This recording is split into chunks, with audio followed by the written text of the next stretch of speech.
La Turquie est aujourd'hui 155e sur 180 pays au classement mondial de la liberté de la presse publié par Reporters sans frontières.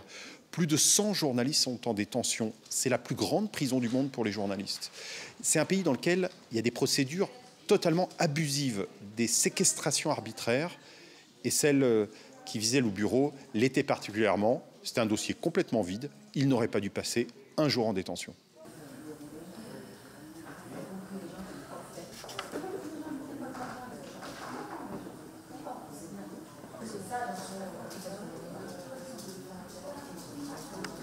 Le bureau a été accusé, rien de moins que de appartenance à une organisation terroriste.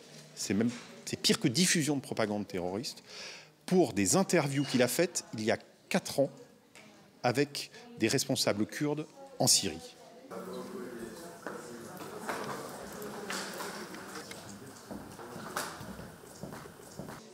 Les procédures sont de plus en plus graves, les formes procédurales, et le fond des dossiers, le fond des accusations, l'est encore plus, avec des dossiers, pour le coup, à chaque fois vides. C'est très inquiétant, c'est très clairement de la part du régime d'Erdogan, une intimidation sur les journalistes en général, et là notamment étrangers, et une forme de chantage exercé sur l'Union européenne. Formellement, c'est de la justice, c'est une procédure judiciaire.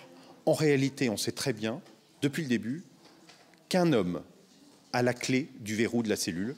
Cet homme, c'est le président turc, et c'est lorsque lui prend la décision de procéder à une libération que le juge, le doigt sur la couture du pantalon, s'exécute.